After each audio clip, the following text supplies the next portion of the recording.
Assalamualaikum warahmatullahi wabarakatuh. Assalamualaikum warahmatullahi wabarakatuh. Alhamdulillahi nahmaduhu wa nasta'inu wa nastaghfir wa na'udzu billahi min sururi anfusina wa min sayyiati a'malina. May yahdihillahu fala mudilla lahu wa may yudlilhu fala hadiyalah. Asyhadu an la ilaha illallah wahdahu la syarika lahu wa asyhadu anna Muhammadan abduhu wa rasuluh.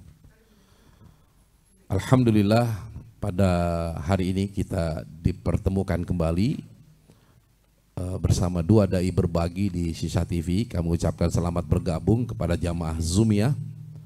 Dan ini juga saya ingin menyapa ini Bapak Kolonel Komarudin yang sudah bergabung bersama kami di Zoom, dan juga yang lainnya, dan juga bapak-bapak dari Majelis Kopi Uduk yang telah diringankan kakinya oleh Allah untuk melangkah ke tempat kita dalam kaitan kita mengkaji dan mengaji bersama dengan guru kita Ki Muhayyad Ali. Salawat serta salam senantiasa kita sampaikan kepada junjungan kita Nabi besar Muhammad sallallahu alaihi wasallam.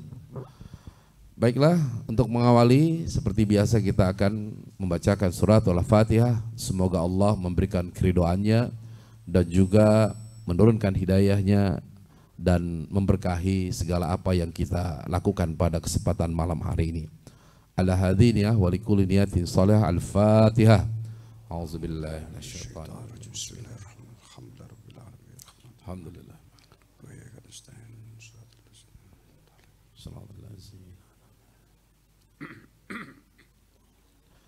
Amin ya rabbal alamin.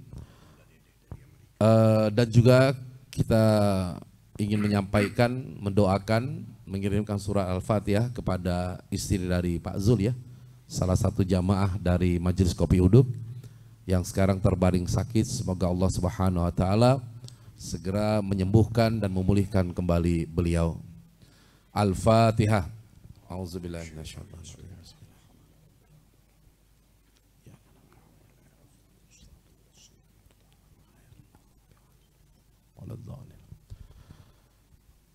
Baik, pada malam hari ini kan sudah mendekati Idul Adha, jadi memang tema kita akan mengangkat tema terkait dengan Idul Adha, Idul Kurban, dan kita secara spesifik akan mengangkat figur ya Nabi Ibrahim sebagai Khalilullah.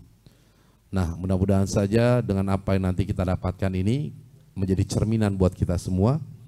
Ya, semoga Allah juga menjadikan kita ini sebagai kekasihnya. Untuk mengawali, kita akan mendengarkan lantunan ayat suci Al-Quran yang akan disampaikan oleh guru kita Ki Muhayyad tadi. Silakan Ki Muhayyad.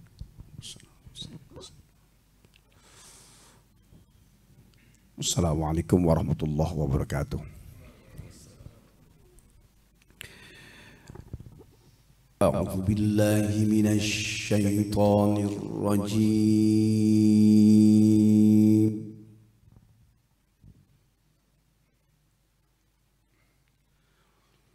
Bismillahirrahmanirrahim.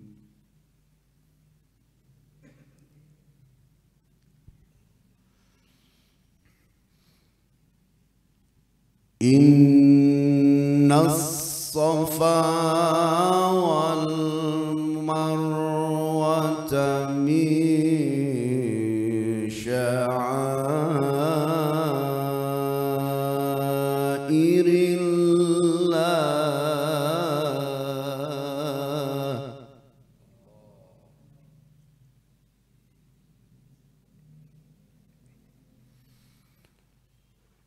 Faman hajjal baita aw i'tamara fala junaha alayhi an yattawafa bihima.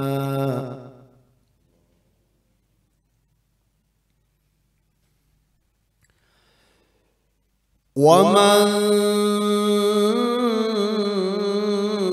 تَطَوَّعَ خَيْرًا فَإِنَّ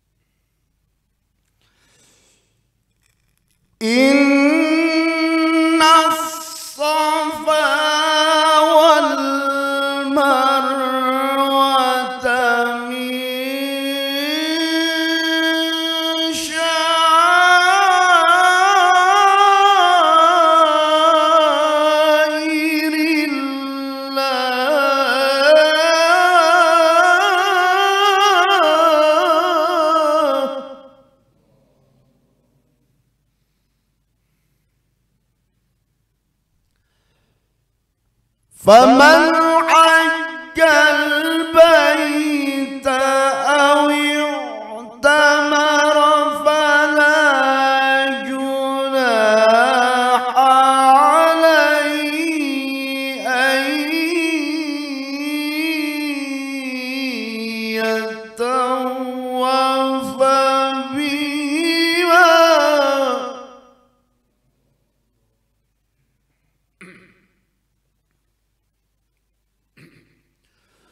فلا جناح عليه أن يطوف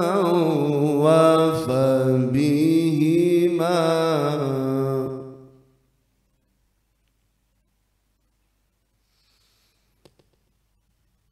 فلا جناح عليه أن يطوف بهما ومن تطوع خيرا فإن الله شاكر عليم.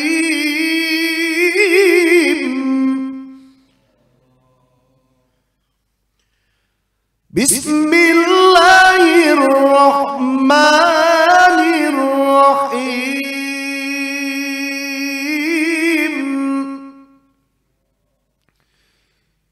إنا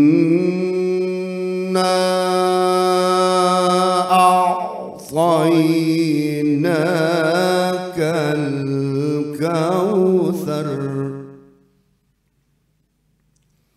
فصل لربك وانحر إن شانئك هو الأبتر.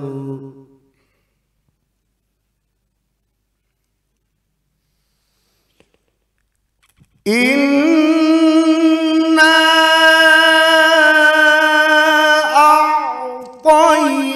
أعطيناك الكوثر فصل لربك وانحر إن شانئك هو الأبتر. إن شانئك هو الأبتر. فصل لربك وانحر إن شانئك هو الأبتر. صدق الله العظيم. Sadaqallahul azim wa sadaqa rasulun nabiyyun wa nahnu ala dzalika minasyahidin wa syakirin walhamdulillahi rabbil alamin. Semoga yang membacakan dan kita mendapatkan rahmat dari Allah Subhanahu wa taala. Baiklah Bapak Ibu sekalian, baik yang ada di Zoom ya, peserta atau majelis Zoom ya, dan juga majelis kopi uduk. Ya, tema kita adalah Nabi Ibrahim sebagai Khalilullah. Nah, peristiwa Idul Adha ini sebenarnya sebagai sebuah kejadian, peristiwa ini bisa kita lihat dari berbagai macam perspektif ya Pak ya, dari berbagai macam sudut pandang. Nah, kita bisa melihat dari peristiwanya, ya peristiwanya itu sendiri, ya peristiwa Idul Kurban, yaitu seperti apa, ya bisa juga dari sisi hukum, ya sehukumnya seperti apa, syariat dalam pandangan Islam. Nah, kemudian yang ingin kita lihat pada saat ini, walaupun ya nanti dari yang satu perspektif itu akan ada kaitannya dengan yang lain, tetapi tema kita sengaja mengangkat figur Nabi Ibrahim yang kalau kita melihat sebagai aktor utama dari peristiwa ini. Ya, kenapa aktor utama? Ya karena kejadian penyembelihan terhadap Ismail itu kan dilakukan oleh Nabi Ibrahim. Dan Nabi Ibrahim yang kemudian mendapatkan mimpi dari Allah Subhanahu wa taala, mimpinya ini kemudian diaktualisasikan ya sebagai bentuk ketaatan Nabi Ibrahim kepada Allah Subhanahu wa taala. Dan tentunya ini tidak mudah ya, artinya selama 86 tahun ya umur beliau itu baru dikarunia anak. Kemudian setelah anaknya berusia 14 tahun itu lagi remaja-remajanya datang perintah Allah untuk menyembelih. Nah, di satu sisi kan kita secara manusiawi kita melihat ini anak nih lagi disukai banget gitu ya sama ayahnya gitu. Nah, tiba-tiba ada perintah dari Allah untuk menyembelih anaknya. Nah, ini adalah bagian yang sangat dramatis sebenarnya. Ya kalau kita membayangkan atau kita merasakan apa yang terjadi, maka ini episode yang sangat dramatikal. Bagaimana seorang hamba, seorang nabi ya yang kemudian memperoleh keturunan diperintahkan oleh Allah untuk menyembelih. Otomatis kalau menyembelih kan berarti berkurban, ya enggak? Ya pasti kalau ketika kita menggunakan logika awal berkurban itu yang dikurbankan adalah anaknya. Nah, ini sangat luar biasa. Nah, inilah yang akan kita bahas ya dari guru kita dan nanti kita akan perdalam lagi dan Bapak Ibu sekalian silakan nanti kalau ada yang ingin bertanya ya kita bisa menjadikan malam hari ini adalah malam takarub kita kepada Allah untuk mendiskusikan dan mudah-mudahan saja apa yang disampaikan ya tentang tema kekasih Allah kita pun ikut ya menjadi bagian dari kekasih Allah. Baik, silakan Kimo untuk menyampaikan tausiah pada malam hari ini dan nanti akan kita sama-sama boleh untuk menyampaikan ataupun bertanya. Bismillahirrahmanirrahim. Rabbi shrah li sadri wa yassir li amri wa hlul 'uqdatam min lisani yafqahu qawli. Assalamualaikum warahmatullahi wabarakatuh. Alhamdulillah alladzi anzala as-sakinata fi qulubil mu'minin liyazdadu imanan ma'a imanihim. Asyhadu an la ilaha illallah wa asyhadu anna Muhammadar Rasulullah. Allahumma salli ala sayyidina Muhammadin wa ala alihi wa sahbihi ajma'in, amma ba'du. Qala Allah ta'ala fi kitabihil karim wa huwa asdaqul qailin, yarfa'illahu alladhina amanu minkum walladhina utul ilma darajat. Sadaqallahul azim wa sadaqa rasuluhul habibul karim wa nahnu waladzalika minasyahid wa syakirin walhamdulillahi rabbil alamin. Yang saya hormati dan saya muliakan segenap bapak-bapak jamaah majelis kopi uduk dari seluruh perangkat pengurus dan para anggota, Bapak Ibu jamaah Zumiyah yang alhamdulillah sampai detik ini masih istiqomah. Saya intip tadi ada Bunda Dedeh jauh ini, di sana sedang pagi ya, di Amerika ya. Sudah lama tidak kembali join, mudah-mudahan bisa kembali meramaikan. Juga ada beberapa kawan-kawan kita dari jamaah dari sekitar Indonesia, mancanegara, juga dari Nusantara. Terima kasih kepada Ustadz Agus Idwar yang sudah membuka. Dan malam ini kita mengambil tema secara global dari figur yang baginda Rasulullah Shallallahu Alaihi Wasallam melanjutkan syariatnya. Alhamdulillah, bapak-bapak semua masih istiqomah sehat. Iya, jangan kalah kita sama ondel-ondel yang setiap 8:30 selalu lewat sini. Iya. Dan hebatnya sampai menitnya juga. Iya. Kalau yang di jalan aja, ada yang itu. Oh, kagak panggil. Asal hitung stat bunyi 8:30 pasti itu. Hebat, luar biasa dia. Ya, punya jam kantornya dan selalu lewat di sini. Ya, dan biasanya 8:30 saya lagi mulai ngomong, makanya saya bilang 8:30 biar Ustadz Guswar ngomong duluan. Baik Bapak Ibu yang dirahmati Allah, Nabiullah Ibrahim itu diberi gelar Khalilullah karena nabi-nabi itu punya pangkat serta gelar ya, seperti Nabi Isa dengan gelar Ruhullah. Nabi Musa kalimullah, Nabi Ibrahim khalilullah, ya, dengan pangkat ketinggian. Bahkan baginda Rasulullah pangkatnya yang sangat tawadu. Gelarnya apa Rasulullah? Abdullah. Artinya apa Abdullah? Hamba Allah. Ya. Terus bagaimana dengan Nabiullah Ibrahim dengan gelar Khalilullah? Kekasih Allah, harus luar biasa. Kita menjadi seseorang yang disematkan sebagai kasihnya, orang biasa, satu-satunya saja, kemudian diakui olehnya, kita bangga, bahagia. Ya, padahal kekasih kita, ya orang misalnya orang biasa, itu bahagia karena sudah cukup jadi jodoh kita. Ini bukan kekasihnya lagi presiden, bukan kekasih wali kota, bukan kekasihnya malaikat, kekasih Allah. Ada apa? Kemarin pas tema ini cerita tentang kurban segala macam, langsung aja udah Nabiullah Ibrahim. Ya, beliau lahir di kota Ur, negeri Mausul. Kalau sekarang itu, kalau dulu pertengahan itu namanya Mesopotamia. Kalau sekarang kurang lebih sekitaran Irak. Ya, 2295 sebelum Masehi.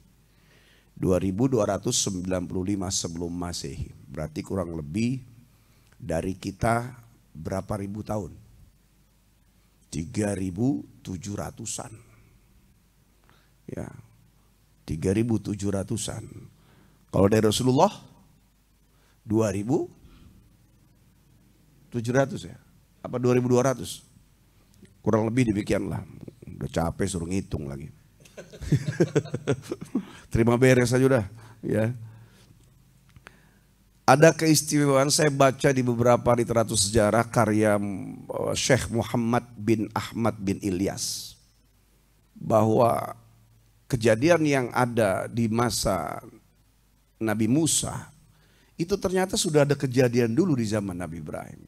Zaman Nabi Musa, bahwa Fir'aun rajanya diberitahu oleh dukun-dukun tabibnya, nanti bakal ada yang menggulingkanmu dari seorang laki-laki. Ya, maka semua penduduk yang punya anak laki dibunuh.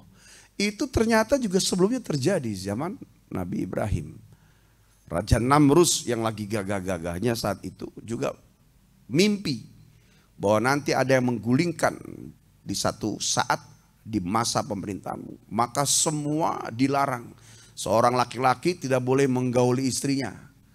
Kalau ketahuan ternyata ada perempuan yang hamil, penjaga-penjaga itu mereka berdiri satu rumah 2 penjaga. Berapa banyak berarti kan jumlah tentaranya, prajurit-prajuritnya. Kalau sampai ada yang nyolek, bayangin coba, lakinya nggak boleh nyolek bininya. Kalau terjadi di masa sekarang gimana Pak? Keder, orang satunya keder.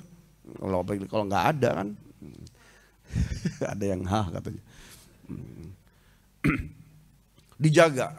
Ibunda Nabiullah Ibrahim bernama Layutha. Ya. Bahkan ada yang menyebutkan bahwa Azar bapaknya Nabi Ibrahim itu sebenarnya pamannya. Apa mungkin naik apa turun?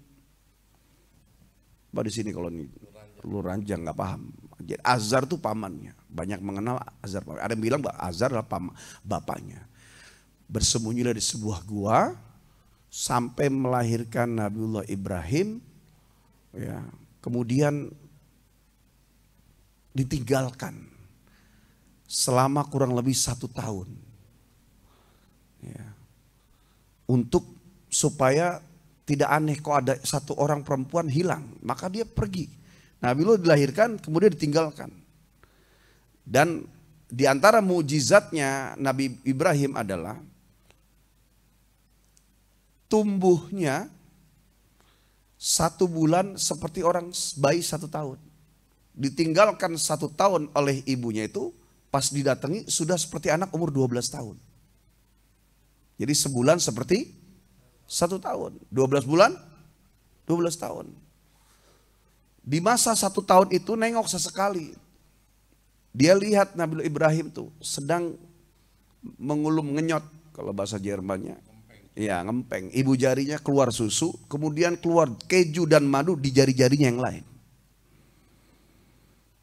Coba Pak, kenyot Pak. Asin. Ya, setelah 1 tahun barulah dijemput oleh ibunya. Ya.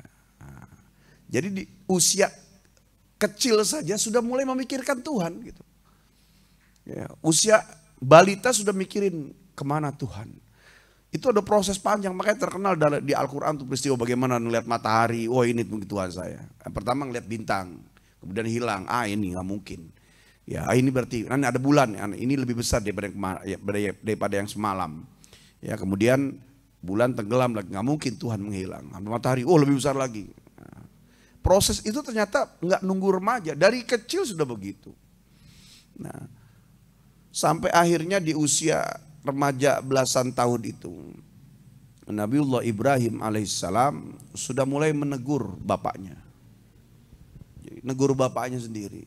Karena dia negur orang, ternyata pas dicek, lah bapaknya tukang buat berhala. Tegurlah bapaknya, marah. Kemudian di usia sekitar mungkin 24-30 sudah mulai negur rajanya, Raja Namrus. Gitu. Nah, saya tidak akan membahas secara rinci bagaimana sejarah perjuangan, kemudian kisah literasi secara rinci. Mengapa saya sebutkan dengan Ustaz Agus Idwar tentang tema? Karena Rasulullah itu melanjutkan syariat Nabi Ibrahim, ada apa gitu. Sementara nabi-nabi sebelumnya 124.000 nabi, 313 rasul juga, mereka memiliki kelebihan dan mukjizat.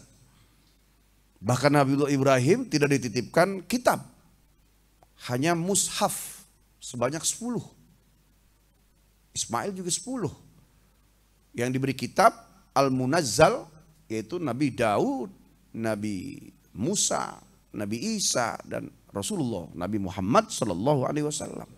Tapi mengapa Rasulullah itu dari syariat ibadahnya banyak melanjutkan syariat Nabiullah Ibrahim alaihissalam? Karena ternyata setelah diteliti, Nabiullah Ibrahim itu termasuk nabi yang berhasil di segala aspek contoh kehidupan. Nabi yang lain anaknya durhaka, nabi yang lain istrinya durhaka, nabi yang lain paman-pamannya. Termasuk Rasulullah juga kan ada ujiannya dari pamannya atau uaknya gitu. Ditambah bahwa Nabiullah Ibrahim juga punya ciri-ciri yang dari ujian-ujian itu sangat besar. Saya mencatat beberapa seperti ujian-ujian Nabiullah Ibrahim alaihissalam ini. Ya. Termasuk ketika ujian dibakar, kemudian ujian hijrah. Ya, Bapak-bapak ingatlah bagaimana beliau dibakar. Ya, sampai akhirnya keluar ayat kuni bardan wassalaman ala Ibrahim. Wahai api, kata Allah, dinginlah. Kemudian jadilah selamat bagi Nabi Ibrahim. Ya, dengan peristiwanya. Kemudian ujian hijrah karena susah menasihati bapaknya, juga melawan Raja Namrus. Kemudian hijrah sampai ke daerah Mesir, daerah Palestina. Waktu di Mesir, rajanya sudah ada Fir'aun. Nah, Fir'aun Ramses Akbar itu kan banyak ya. Oh, bisa lihat di internet misalnya. Ada Fir'aun sudah. Dan itu ujian juga. Ketika Nabiullah Ibrahim melewati Mesir itu, istrinya Siti Sarah itu pernah disukai oleh Raja Fir'aun yang sekian. Sampai akhirnya Allah berikan perlindungan, diturunkan malaikat Jibril. Setiap Fir'aun mau mendekat Sarah, ditampar malaikat Jibril. Setiap mau mendekat lagi, tampar lagi. Setiap mau mendekat lagi, tampar lagi. Ya. Sampai akhirnya Fir'aun enggan untuk menyentuhnya, kemudian sadar, ya, cek, ya, power, kedengaran nggak nih suara nih? Oke. Kemudian akhirnya sampai enggan, kemudian memberikan hadiah. Ini kisahnya macam-macam nih. Jadi Siti Hajar itu adalah pemberian Raja Fir'aun. yang akhirnya suatu saat menjadi istrinya Nabi Ibrahim alaihissalam, ya, atas persetujuan Siti Sarah. Kemudian ujian anak, ya, disembelih. Kemudian ujian membangun Ka'bah. Ini bangun Ka'bah juga suruh ngebangun. Tapi kelebihannya adalah barang-barang propertinya itu dikirim oleh Allah. Saya belum lihat dan belum ketemu bagaimana ngirimnya ya. Ini kekuasaan Allah lah. Yang jelas nikmat juga nih Pak RW bangun rumah dikirim barang-barang ininya apa materialnya. Ini yang langsung ngirim Allah. Pembenahan. Nah, disitulah mulai ya setelah benahi rumahku, kemudian wa'adzin finnasi bil haji atuka rijala wa ala kulli dhamiri yatina min kulli fajjin amik. Setelah direnovasi Ka'bah, meskipun sudah ada bangunan awalnya, ya. Kalau sebagian cerita menyebutkan bahwa rumah pertama di zaman Nabi Ibrahim. Tapi lihat dalam Al-Quran, inna awwala baitin wudi'a linnasi lalladzi bibakkata mubaraka wa hudan lil alamin. Sesungguhnya rumah pertama yang dibangun adalah Ka'bah, banyak menyebutkannya adalah Nabi Adam alaihissalam. Kemudian dibuatlah seperti yang sekarang terlihat, meskipun sudah lebih kurangnya, dulu persegi panjang, sekarang seperti kubus. Makanya disebut namanya Ka'bah, itu bangunannya karena kubus. Kubus itu bahasa Arabnya ya muka'ab. Ya. Jadi bangunan persegi. Jadi Ka'bah itu bangunan kubus. Ya. Kemudian setelah jadi, wahai Ibrahim, umumkan dan panggil seluruh manusia di penjuru dunia agar mereka melakukan ibadah haji dengan bertawaf di rumahku. Dan itu prosesnya luar biasa.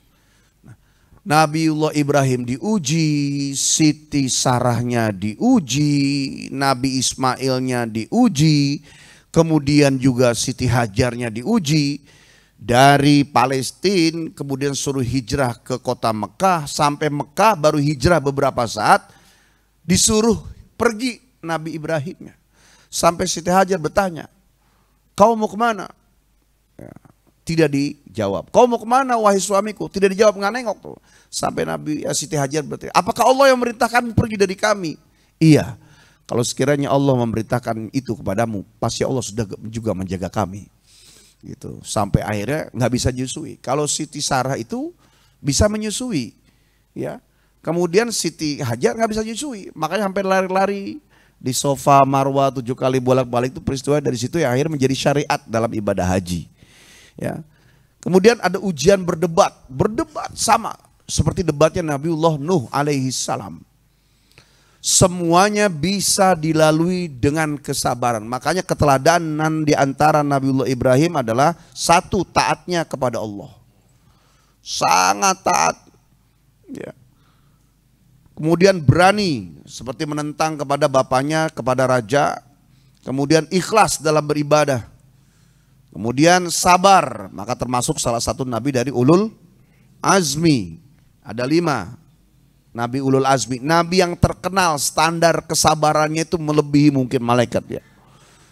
Ya, kalau susah ngapalnya singkat aja Mimin. Nah, Mimin siapa? Musa, Ibrahim, Nabi Muhammad, Nabi Isa, Nabi Nuh. Nah, Mimin. Ya. Meskipun urutannya berbeda. Sabar, kemudian keteladanan keluarga. Nabi Ibrahim juga menunjukkan keteladanan sebagai kepala keluarga. Dari mulai istrinya Siti Sarah, Siti Hajar sampai Nabi Ismail. Kalau nabi-nabi yang lain seperti Nabi Lut, istrinya dan anaknya membangkang. Nabi Nuh, istri anaknya membangkang. Kenapa Nabiullah Ibrahim itu ya sukses segala-galanya, berhasil dalam semua dakwahnya? Saya mengambil sebuah filosofi, ternyata ibu yang solehah itu melahirkan anak-anak yang soleh. Mau bapaknya seperti apa, pasti kalau ibunya solehah anaknya soleh. Ya. Banyak kisah-kisah itu. Layutha itu ibunya Nabi Ibrahim, dia wanita soleh yang menyembunyikan kesolehannya. Yang luar biasa menjaga, seperti bagaimana Allah sudah menitipkan Ibrahim kepadanya. Maka peristiwa ketika ibunya masuk ke dalam gua waktu kecil itu di wajah Nabi Ibrahim itu sudah ada cahaya. Dan itu dilihat, disaksikan oleh ibunya bernama Layutha tadi. Nah ini implementasi bahwa buat kita, bahwa wanita solehah akan mencetak anak-anak yang soleh dan solehah. Padahal benih itu dari laki, tapi karena 9 bulan 10 hari ditabung ya rahimnya seorang istri yang solehah, maka lahir yang solehah. Bagaimanapun kondisi suaminya. Maka cek bahwa lihat, ada yang bapaknya begajulan tuh, anaknya baik, anaknya pinter, anaknya soleh. Pernah dan sering lihat nggak?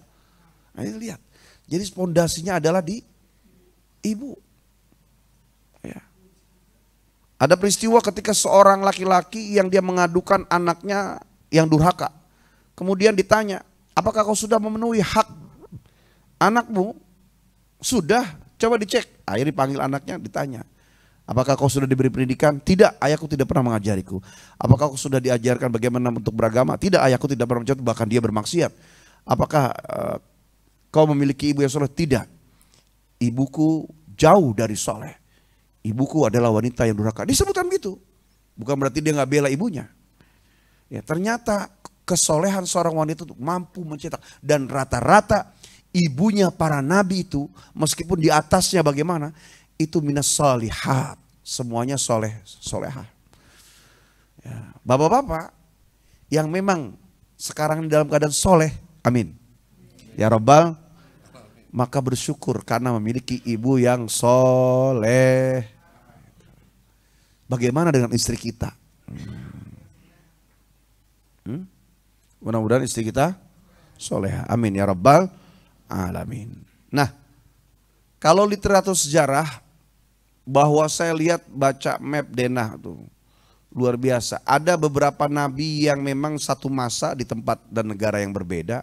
Ada juga satu nabi yang memang dia urutan ke bawah sampai kepada Nabi Ishak dan Nabi Ismail. Saya pernah sampaikan dari Siti Saroh ya. Kemudian Nabi Ishak, ke bawahnya itu para nabi itu sampai kepada Nabiullah Isa alaihissalam.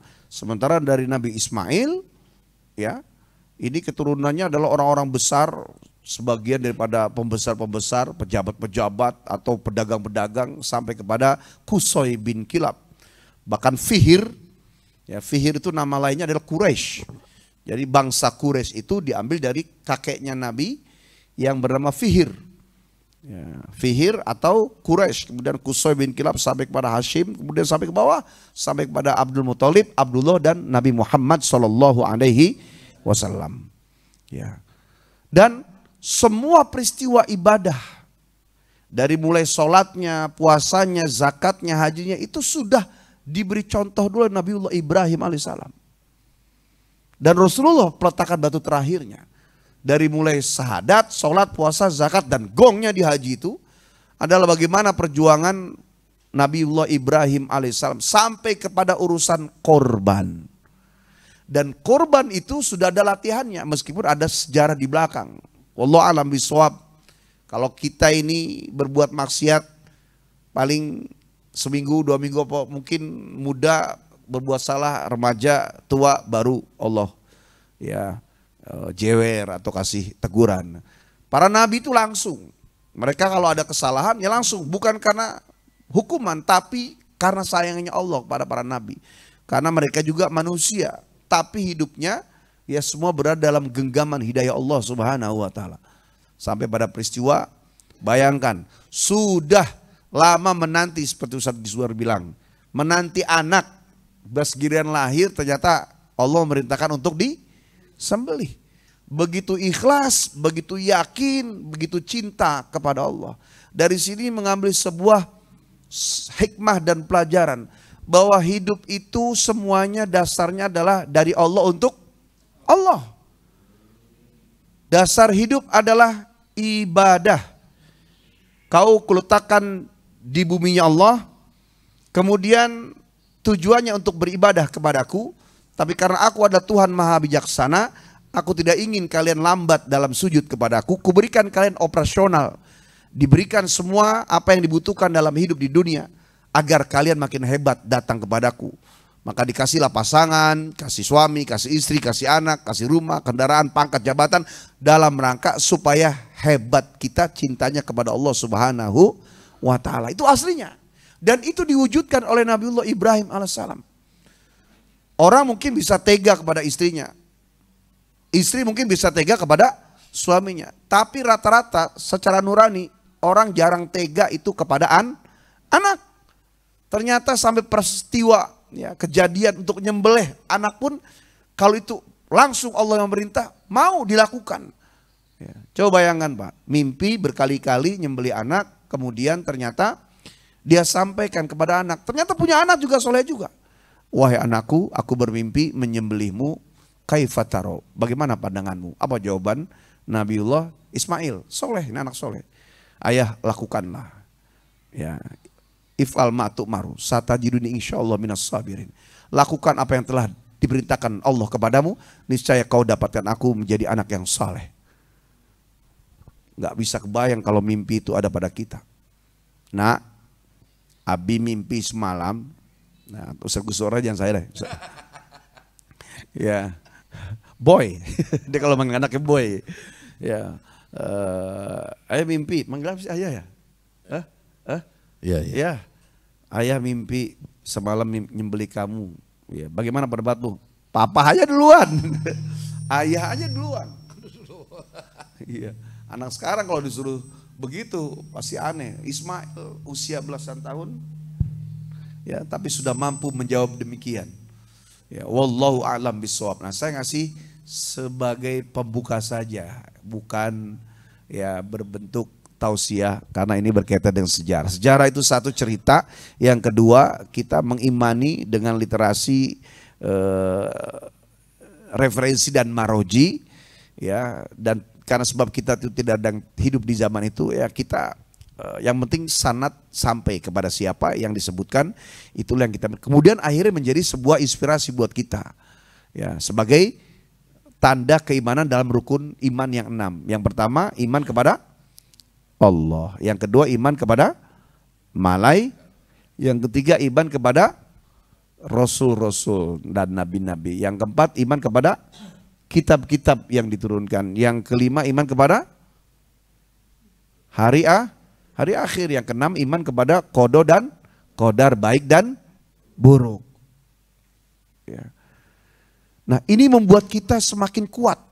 Bagaimana Nabi Ibrahim cintanya kepada Allah, taatnya kepada Allah, sabarnya dalam ujian. Dan yang sabar nggak hanya nabinya, istrinya ikut sabar, anaknya ikut sabar, beliau keluarga soleh, semuanya itu cetakannya sudah menjadi uswah hasanah, qudwatun thayyibah, sehingga akhirnya menurunkan keturunan-keturunan yang baik sampai akhirnya semua jadi pada Nabi itu, sampai kepada Rasulullah Shallallahu Alaihi Wasallam. Dan kita bersyukur tidak pernah memesan jadi umat Nabi Muhammad SAW, tapi kita tetap disyariatkan. Pertama disyariatkan ya untuk melanjutkan dan mengerjakan apa yang telah disyariatkan oleh Khalilullah kekasih Allah, tetapi kita dijadikan oleh Allah umat Nabi Muhammad Sallallahu Alaihi Wasallam dengan kondisi yang sudah nikmat dan indah. Nggak kebayang bapak-bapak, ya terutama yang belum berangkat, bagaimana kalau kita ini ternyata dari awal berangkat haji itu ya harus tawaf, kemudian harus sa'i, kemudian harus mabit di Musdalifah. Mabit Musdalifah itu ya mungkin nggak, kalau dulu sampai lama ya, sekarang cuma mungkin setengah jam, 1 jam aja. Mabit di Mina yang sampai 3 hari. Belum lagi kita harus selesai wukuf di Arafah ya, dari pagi kita nunggu, siang jam 12 sudah mulai ada khutbah, kemudian sholat, kemudian berdoa. Dan banyak orang Indonesia yang nggak paham kalau sudah di haji itu doa sebentar udah gitu ngopi. Pak ya, harusnya dari mulai khutbah selesai sholat sampai menjelang ghurubu syams, terbenam matahari itu kerjanya apa Pak? Doa, nangis. Apa yang disebut zikir, subhanallah, sholat lagi, doa lagi. Orang Indonesia enggak. Kemarin waktu saya berangkat sana haji itu ya, ngopi, nongkrong, ngobrol, ada yang rokok gitu. Padahal itu setengah hari itu sayang. Meskipun perokok, ya di sana tuh memang setengah hari itu doa. Apalagi mendekati pas setengah 6, kalau maghribnya jam 6 tuh udah menghadap kiblat semua, menangis mereka menjerit, ya Allah. Bagaimana itu panasnya, capeknya, lelahnya luar biasa. Beres dari situ langsung lewatin ke ya Musdalifah. Musdalifah sebentar doang, udah lelah malam. Dari mulai setengah 12 sampai jam setengah 1, kemudian berjalan lagi. Ya, langsung mana tuh Pak? Langsung ke Ka'bah, tawaf. Namanya tawaf ifadah, tawaf wajib. Ya 7 kali, kemudian sa'i, 7 balik, lelahnya luar biasa. Udah basah keringetan gak karuan itu. Nah baru setelah itu udah lulai, ya selesai tahalul, beres, nah, kembali ke hotel, nah, siap-siap tuh. Ya tanggal 11 ya, udah berangkat menuju Mina, mabit di Mina. Ya tanggal 10, 11 sudah siap-siap ke sana. Dan itu luar biasa, lelah sampai tanggal 13 sudah lelah. 1-2 hari berasa sampai seminggu, tapi belum pulang, baru nyampe di Jeddah udah ngomong lagi, ya Allah kapan ya balik lagi, Insya Allah. Pengen gak Pak? Ya Allah, mudah-mudahan latihan dulu umroh dah. Amin. Amin. Ya Amin. Rabbal Alamin. Nah, ini menyampaikan tentang kurban. Ya, kurban ini bagian salah satu dari semua keindahan-keindahan syariatnya Nabi. Tapi satu ini juga berat. Orang kita ini kadang belum seimbang. Waktunya doyan batu, beli batu, waktunya burung, mainan burung, waktunya sepedaan. Giliran waktunya kurban cuma beli tusuk satenya doang, mareng. Iya, kenapa nggak beli kurbannya gitu? Ya, ini melatih. Alhamdulillah Kopi Uduk mencoba memulai dengan menjadi motivasi dalam penyelenggaraan kurban, menerima dan menyalurkan. Mudah-mudahan nanti ke depan gak ada yang tahu, dimulai dengan kita setiap ini bisa kambing satu-satu. Amin. Amin. Ya Rabbal Alamin. Silakan Ustaz Gusur. Ya, jamaah Zumia dan juga bapak-bapak sekalian, Majelis Kopi Uduk. Apa yang telah disampaikan oleh guru kita Ki Mohai menjelaskan bahwa figur Nabi Ibrahim ini itu memiliki memiliki hal-hal yang luar biasa gitu. Banyak sekali yang bisa kita lihat dari Nabi Ibrahim. Yang pertama tadi beliau sudah sampaikan mukjizatnya itu sungguh luar biasa. Banyak mukjizatnya yang dimiliki oleh Nabi Ibrahim. Yang kedua dari praktek peribadatan. Praktek peribadatan yang kita lakukan ini juga merupakan peribadatan yang turunan dari Nabi Ibrahim. Kemudian juga Nabi Ibrahim ya adalah bapaknya para nabi, melahirkan nabi-nabi yang jumlahnya banyak. Nah, tapi kemudian kalau kita melihat kenapa kemudian sampai ada gelar yang sangat luar biasa, Khalilullah, kekasih Allah. Nah kalau kita kaitkan dengan tema ataupun dengan tema besar berupa kurban. Nah kurban ini kan akar katanya di koruba yakrobu kurbanan, yang artinya mendekat kepada Allah. Jadi kalau kita melihat ujian-ujian ya yang dirasakan oleh Nabi Ibrahim ini adalah banyak ujian-ujian yang terkait dengan kesiapan hatinya, kecintaan kepada Allah Subhanahu wa taala. Ya mulai sejak ketika Nabi Ismail lahir, kemudian harus ditinggalkan di padang pasir yang tandus. Ya nggak? Kalau kita sebagai orang tua kira-kira tega nggak Pak? Istri baru lahir nih, masih dalam kondisi merah gitu, bayinya. Ya jangankan untuk pergi yang sekian lama yang tidak jelas gitu waktunya, ya barangkali kita pergi ke kantor saja pikiran masih terus ke sana gitu dan ingin selalu kembali. Nah, jadi ujian-ujian kecintaan ini yang beliau rasakan betul. Sampai akhirnya ujian itu klimaksnya ketika Allah memerintahkan kepada Nabi Ibrahim untuk menyembelih anaknya. Nah, izinkan saya sedikit barangkali Ramdan bisa disampaikan, dikeluarkan ini ya. Ini sebenarnya adalah slide Spirit of Golden Moment. Golden Moment itu adalah sebuah peristiwa berharga Pak. Nah Idul Adha, Idul Kurban juga peristiwa berharga. Peristiwa berharga apa yang bisa kita rasakan di situ? Yang pertama adalah peristiwa berharga, ya, yang sangat berharga yang dilakukan oleh Nabi Ibrahim. Nah, peristiwa berharga ini akan bisa dirasakan oleh orang-orang yang minimal memiliki dua kriteria. Yang pertama adalah orang yang memiliki sensitivitas hati. Sensitivitas hati itu artinya apa? Kepekaan hati. Jadi kepekaan terhadap sebenarnya Allah gitu.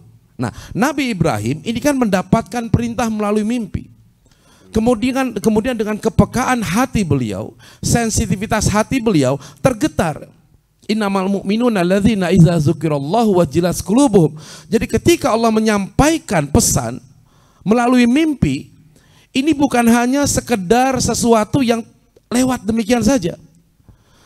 Tetapi pesan-pesan itu betul-betul menghunjam di dalam hatinya.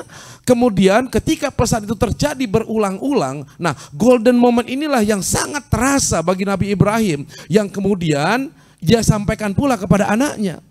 Tadi guru kita menyampaikan, ya ternyata Nabi Ismail dengan penuh ketaatan, ia mengatakan bahwa kalaulah itu memang Allah yang telah memerintahkan, jangan ragu-ragu.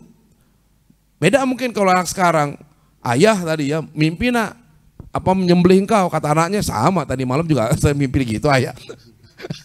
Nah, jadi ini adalah ketaatan yang terkait dengan kecintaan yang sangat luar biasa, ya, kepada Allah, dan diuji itu terhadap sesuatu yang memang sangat kita cintai. Tadi juga guru kita menyampaikan, mungkin orang kehilangan harta, oke. Ya enggak, kehilangan jabatan masih oke lah, tapi begitu kehilangan anak, dan bahkan guru kita dulu pernah bilang ada satu keluarga yang dia kaya raya, yang memiliki jabatan yang sangat luar biasa, anaknya pun ya sekolah di luar negeri, ya dengan sekolah yang tinggi, tetapi pada satu titik dia merasa kehilangan. Kenapa? Karena hilang hubungan kedekatan antara orang tua dan anak. Bahkan dia rasakan, ya, semua ini tidak perlu. Semua ini tidak perlu. Bahkan dia pengen berdoa, ya Allah, kalaulah boleh, aku mengulang peristiwa. Artinya apa? Biarkan semuanya ini hilang. Asalkan jangan engkau biarkan buah hatiku pergi, anaknya. Nah, jadi ketika ujian ini terkait dengan masalah cinta, nah inilah kalau saya sih membayangkan gitu, Kimo, bahwa muncul Khalilullah, kekasih Allah, karena mendahulukan cintanya kepada Allah. Inilah pelajaran yang berharga buat kita. Ya. Jadi Nabi Ibrahim memiliki apa? Getaran hati. Nah, kita yang sekarang sebagai umat Rasulullah, kalau ingin juga mendapatkan yang namanya golden moment, setidaknya kita pun memiliki sensitivitas hati. Untuk apa? Untuk menjalankan perintah Allah. Kalaulah kita mencintai Allah, buktikan. Buktikan apa? Minimal di hari kurban ini kita pun ikut melaksanakan kurban. Takbir, Allahu Akbar, Masya Allah. Nah bahkan gak hanya itu Pak, kita juga ada orang-orang yang mampu, orang-orang yang kaya. Bukan cuma sebenarnya dia berkurban, tapi dia bersedekah kurban. Bayangkan kalau seandainya satu sapi 7 orang, sementara keluarganya hanya mungkin 3 orang, kan dia bisa tuh ajak tetangganya yang nggak mampu, ajak siapa yang nggak mampu, ikut yuk, namanya didaftarin, nggak apa-apa dong gitu ya, Kimo ya. Arti dia mendapatkan 2 hal, yang pertama pahala kurbannya, yang kedua pahala sedekah kurbannya. Karena apa? Karena memiliki sensitivitas hati. Nah itu baru satu tuh dari peristiwa golden moment. Nah selanjutnya nanti silahkan ikut trainingnya. Gak apa, bercandanya seperti itu. Nah jadi saya ingin menyatakan bahwa ujung-ujungnya bayar nggak? Bahwa kecintaan Nabi Ibrahim ini adalah ujian terkait dengan kecintaan. Ya, kita boleh mencintai apa yang ada di dunia ini, tapi cinta kita di dunia karena kecintaan kita kepada Allah. Janganlah melebihi cinta kepada Allah. Kenapa? Karena bisa jadi kecintaan itu akan diuji oleh Allah. Mana engkau lebih cinta siapa? Cinta anakmu atau cinta kepadaku? Cinta hartamu atau cinta kepadaku? Cinta kepada istrimu atau cinta kepadaku? Cinta kepada Kimo atau cinta kepada Allah? Nah jadi itulah dia Khalilullah kecintaan. Untuk bisa menumbuhkan cinta itu ya dengan hati kita itu supaya bisa tipis, maka tidak ada cinta itu kecuali memang dimulai nomor satunya ada Allah Subhanahu wa Ta'ala. Allah sang penggenggam hati, Allah sang pemilik hati. Ketika kita sudah betul-betul cintanya full dan sampai detik ini kita masih belajar untuk terus mengedepankan Allah sebelum yang lainnya, maka hati juga akan lama-lama betul-betul diarahkan oleh Allah Subhanahu wa Ta'ala. Nah, kisah dari Nabiullah Ibrahim alaihissalam, ya bagaimana tidak, ya seorang Siti Sarah ketika dia ditanya, kau menikah lagi, siapa yang suruh? Allah. Oke, kalau memang Allah yang pilih, Allah yang suruh, aku yang pilih. Artinya ada keriduan. Kemudian Siti Hajar, kau meninggalkan aku setelah kau bawa aku ke sini. Apakah kau pergi itu diperintahkan oleh Allah? Iya. Oh, kalau sudah begitu berarti Allah juga akan menjagaku. Kemudian Nabi Ismail ketika disuruh nyembelih, ya dilihat bahwa ini mimpi dan ini memang dari Allah. Kalau memang ini perintah Allah, maka kau akan dapatkan aku sebagai orang anak yang sabar. Jadi Allah di depan semuanya lancar. Nah, kenapa kita ini banyak bermasalah? Karena kita masih menyayangi Allah dengan cinta-cinta yang lain. Sementara kita selalu berdoa, ya Allah berikanlah cintamu. Ya, berikanlah cinta orang-orang yang mencintaimu. Dengan aku mencintai mereka yang mencintaimu, besarlah cintaku kepada mereka, cintaku kepadamu, sehingga menurunkan cintamu kepada kami juga kepada mereka gitu. Jadi cinta ini ternyata adalah gentakan awal supaya akhirnya tumbuhlah rasa sayang. Cinta ini sebagai penarik. Bahkan dalam sebuah pengingatnya, guru-guru kita bilang, tidak boleh kita mencintai kepada selain Allah melebihi cinta kita kepada Allah SWT. Ketika cinta itu berlebihan, maka Allah menguji siapa yang dicintanya. Ketika membenci bahkan berlebihan, Allah juga akan menguji. Jadi harus sedang-sedang saja. Ya, berumah tangga karena Allah, beribadah karena Allah. Kalau sudah ada urusan lainnya, pasti Allah buat masalah karena Allah Maha Pencemburu. Kita tidak pernah menciptakan istri kita. Begitu hebat kita memiliki rasa cinta. Ketika cinta kepada istri itu lebih besar, Allah cemburu. Maka diujilah. Diujinya dengan apa? Dengan sesuatu yang membuat kita akhirnya teruji oleh siapa yang paling dicintai. Si A sangat hebat mencintai si B, berlebihan mencintainya, melebihi porsinya. Maka si B dibuat oleh Allah, dicolek hatinya, B akan menguji si A. Ya. Seorang fulan terlalu hebat mencintai fulanah, melebihi cintanya kepada Allah, maka Allah akan colek, membuyarkan hati si fulanah, dia sendiri yang menguji tanpa ujian lain. Dan itu menjadi ujian satu. Makanya tadi kalimat khairul umur awsatuha, ya, mengambil sebuah perkara itu sedang-sedang saja, termasuk pada urusan cinta dan benci. Makanya disebutkan habibaka haunan ma asa yakuna bagiduka yauman ma wa abghid bagiduka haunan ma asa yakuna habibaka yauman ma. Cintai seseorang sedang-sedang saja karena suatu saat bisa menjadi musuh yang paling dibenci, dan benci seseorang sedang-sedang saja karena suatu saat bisa menjadi orang yang paling sangat dicintai. Nah, itu juga ketika terjadi bermasalah juga, maka kita belajar bagaimana caranya untuk mencintai Allah, dimulai daripada mencintai orang-orang yang dicintai oleh Allah Subhanahu wa Ta'ala. Termasuk ya Ibrahim sang Khalilullah. Bagaimana bisa beliau sukses pada setiap ujian-ujian itu, bagaimana bisa keluarganya sukses, dan bagaimana bisa Nabi Ibrahim menjadi teladan bagi keluarganya. Sebagaimana doa kita, Rabbana hablana min azwajina wa dzurriyyatina qurrata a'yun waj'alna lil muttaqina imama. Insyaallah. Baik, ini ada pertanyaan, boleh kita langsung Boleh. ya? Ini pertanyaan dari Ruli, Kang Ruli di Bogor. Apakah korelasinya antara gelar Khalilullah bagi Nabi Ibrahim dengan makna kurban? Makna kurban dengan makna talbiyah. Ya, korelasi Khalilullah makna kurban dengan makna talbiyah. Kita mengambil tema ini juga karena sebenarnya karena terlalu banyak ya. Bicara satu poin kurban panjang, bicara tentang hajinya panjang.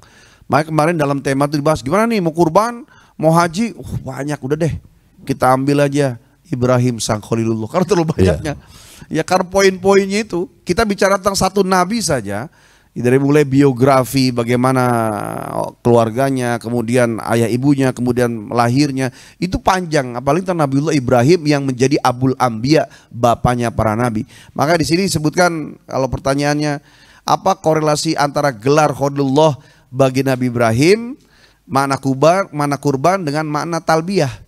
Ya sekarang kalau bicara kurban sendiri itu kan koruba yakrubu kurbanan fahuwa qarib, adalah bagaimana diajarkan umat untuk bisa mendekat kepada Allah dalam salah satu poin yang diajarkan telah disyariatkan oleh Ibrahim alaihissalam ya, lewat kepemimpinan Rasulullah Nabi Muhammad SAW yang bisa dekat kepada Allah sebelum pada urusan-urusan ujian-ujian lain yang dikaitkan dengan makna talbiyah. Talbiyah sendiri artinya kan seperti panggilan kita.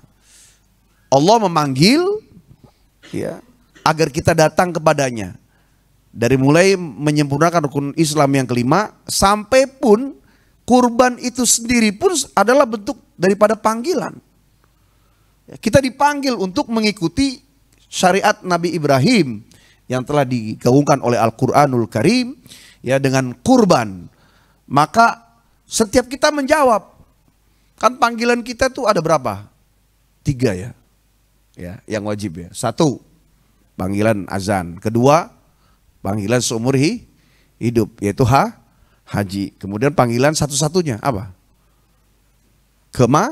Kematian. Nah, di antara poin-poin tadi termasuk semua yang lain, sedekahnya, kurbannya, akikahnya adalah bentuk panggilan kita, panggilan Allah kepada kita sebagai hambanya untuk melakukan. Kalau bicara tentang talbiyahnya, ya artinya kalau ngelihat dari maknanya itu, kami memenuhi panggilanmu, ibadah haji yang terbesar. Ya, setelah diuji dengan debat dengan raja, dengan ayahnya, debat kemudian dengan kaumnya, kemudian sampai dibakar oleh raja, kemudian sampai hijrah berkali-kali, ujungnya adalah kesempurnaan iman dengan melaksanakan ibadah haji. Dan berkurban adalah salah satu tanda cinta yang menjadi momentum Nabiullah Ibrahim alaihissalam menampakkan bahwa tidak ada yang layak untuk dicintai hebat dengan baik kecuali hebat mencintai Allah Subhanahu wa taala. Kalimat talbiyahnya labbaik Allahumma labbaik, labbaik la syarika laka labbaik, innal hamda wan ni'mata laka wal mulk la syarika lak. Ini kalimat ini betul-betul mengagungkan Allah, bahwa Allah yang memberikan kerajaan, semua nikmat diberikan oleh Allah, semua panggilan-panggilan hanya untuk Allah, dan semuanya mengarah kepada Allah Subhanahu wa taala. Maka kurban bukan sesuatu yang sepele, sesuatu yang besar, tapi menjadi bagian kecil dari semua ya yang dicintai oleh Allah Subhanahu wa taala. Iya. Nah, kalau kita melihat istilah ya Pak ya, ini yang terfikirkan di saya aja gimana. Kurban itu kan artinya dekat. Talbiyah adalah kupenuhi panggilanmu, adalah mendekat sebenarnya. Jadi antara kurban dengan dekat, kemudian talbiyah mendekat, ini sebenarnya punya korelasi.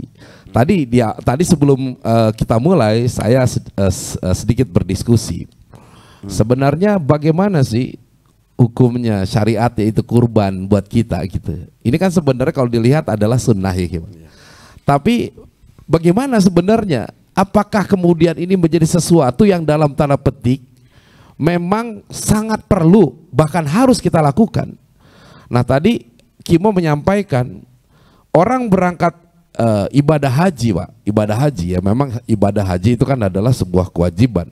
Sampai dikatakan kalau seandainya ada di antara kalian yang mampu tapi kemudian tidak mau menjalankan haji, maka silakan pilih meninggal dalam keadaan Yahudi atau Nasrani. Nah definisi mampunya apa? Definisi mampunya itu adalah apabila bisa makan 1 hari bisa makan kan?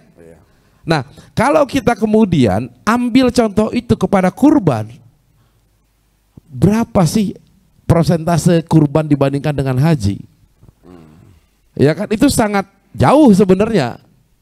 Nah, kalau kita mungkin kalau kita ingin mencoba mengambil hikmah, bagaimana kedekatan dan mendekat atau dengan kurban, maka membuat diri kita dekat kepada Allah dan Allah pun dekat kepada kita. Maka sebenarnya kurban ini menjadi salah satu ibadah favorit yang memang perlu ya untuk kita lakukan. Ya kan secara umum memang kalau jadi sebenarnya yang pergi haji ya itu dengan biaya besar, yang tidak berangkat maka berkurbanlah gitu loh. Jadi ini haji enggak kurban enggak, itu secara logikanya gitu maksudnya. Gitu. Jadi sangat menyakitkan sekali ya gitu kan. Udah haji enggak ya minimal kurban, ternyata kurban juga enggak. Ya, maka niatkan bagaimana caranya supaya kita bisa berangkat haji dan umroh, maka mulailah selama belum berangkat ya kita berkurban. Ya, kalimat inna a'toina kal kautsar. Sesungguhnya kami telah memberikan kalian banyak nikmat. Ya, fasalli li rabbika wanhar. Maka laksanakanlah sholat. Kemudian berkurbanlah. Ya. Ini kan filosofi. Nah, sekarang kalau bicara tentang haji, saya sering ngisi bicara tentang motivasi umroh haji yang di sini mungkin belum pernah saya lakukan. Nah, tapi sedikit saja bahwa sebenarnya perintahnya sudah datang. Perintah haji itu sudah datang. Gitu loh. Terus ongkosnya juga sudah. Nyampe ke tangan kita, ya dibeliin motor, nyampe lagi tangan kita besok beli rumah, nyampe ke tangan kita beli tanah, nyampe lagi beli gelang, beli kalung, nyampe lagi beli mobil. Terus padahal di langitnya, Mikail kau sudah serahkan ya, karena sudah dipanggil mereka dulu dari zaman Nabi Ibrahim, itu masuk dalam hati.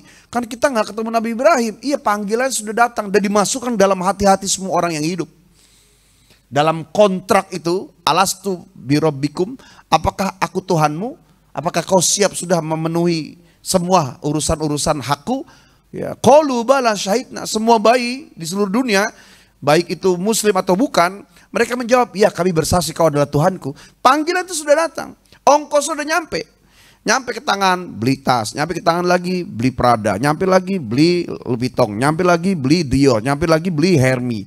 Nyampe lagi, ketika ditanya oleh tetangga, ibu kok belum berangkat haji? Belum ada panggilan. Kita sering memfitnah Allah di hadapan manusia. Yang parah lagi adalah 5 tahun Allah kasih, 10 tahun Allah kasih, 15 tahun Allah kasih. Wahai hambaku, datanglah ke rumahku tahun ini rezekinya. Ternyata nggak daftar juga, nggak store juga. 5 tahun, 10 tahun, 15 tahun, 20 tahun. Enggak juga datang ke travel, enggak juga store, enggak juga nanya-nanya, enggak juga cari brosur. 30 tahun Allah nunggu. Ya. Kemana engkau? Kutunggu-tunggu kau tidak datang. Sampai akhirnya suatu saat ketika kita sudah mulai repot, sudah mulai ringkih. Mah, yuk kita berangkat. Kita mulai nabung. Ayo Pak. Anak-anak udah selesai sekolahnya, mereka sudah nikah semua. Yuk kita fokus nabung. Kemudian store ke travel. Ketika mau berangkat, kisahnya travelnya nipu. Kisahnya pas mau berangkat sakit. Kisahnya mulai datang berbagai macam, apa itu dengan urusan anak, uangnya diambil. Terus kisahnya di mata manusia. Hakikatnya di langit Allah ngomong, la labbaik wala sa'daik. Aku sudah gak manggil lagi. Tidak ada kebahagiaan untukmu. Terlalu lama kau menyahut panggilanku. Kutunggu kau 5 tahun, 10 tahun, 20 tahun. Ternyata kau tidak kunjung store. Gak kunjung nabung. Gak datang ke travel. Lama-lama aku menanti kau tidak datang. Hari ini aku sudah tidak memanggilmu lagi. Dan hari ini, detik ini, mulai saat ini. Aku memberikanmu tidak ada kebahagiaan lagi. Na'udzubillah min. Ngeri Pak. Jadi jangan ngaku kita belum ada panggilan. Ya minimal tadi, kalau yang lain berangkat haji kita berkurban. Hidup kurban. Kayaknya di sini panitia langsung dapat tambahan ini nih. Baik, kita berikan kesempatan. Masih ada waktu ya. Masih ada waktu. Masih waktu, maksudnya waktu sampai waktu tanggal iya. Idul Adha nih bapak-bapak berangkat. Makanya meskipun temanya ini supaya nggak tegang, berkurban langsung. Waduh jangan suruh kurban. Makanya cukup dengan tema Ibrahim sang Khalilullah. Ujungnya, ayo cepat kurban. Kami silakan Pak, dan juga mungkin dari jamaah Zumiyah yang ingin bertanya, baik secara langsung ataupun melalui chat juga boleh. Silakan. Silakan. Ustaz Zaki ada 2 di sini, udah dulu ya. Waalaikumsalam. Silakan. Assalamualaikum Pak Ustadz. Salam. Allah wabarakatuh. Tentang kurban nih mau tanya Pak Ustadz yang tadi, apakah ada riwayat itu yang dikurbanin itu jantan aja Pak Ustadz? Apakah gibas yang turun waktu Nabi Ibrahim itu jenisnya ada ditentuin Pak Ustadz? Mohon maaf Pak Ustadz, biar sejarahnya. Makasih. Assalamualaikum warahmatullahi wabarakatuh. Waalaikumsalam warahmatullahi wabarakatuh. Luar biasa detail benar udah nih. Ya. Waktu itu saya nggak sempat periksa soalnya.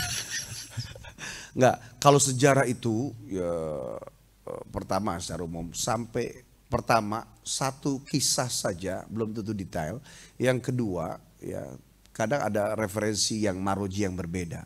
Nah kalau ukuran tentang masalah jantan betina peristiwa Nabi Ibrahim, wallahu a'lam bishawab. Tapi dalam Kifayatul Akhyar, kemudian dalam beberapa kitab disebutkan bahwa memang untuk berkurban itu ada hitungannya, dan hitungannya yang dipilihkan adalah jantan karena perempuan itu memang buat ya berkembang biak untuk bunting kalau melahirkan ya bahasanya. Manusia apa kalau manusia? Bunting. Melahirkan. Ustaz Zaki deh, pokoknya begitu ya kurang lebih. Ustaz Zaki tambahin. Silakan Ustaz Zaki. Bismillahirrahmanirrahim. Assalamualaikum warahmatullahi wabarakatuh. Assalamualaikum warahmatullahi wabarakatuh.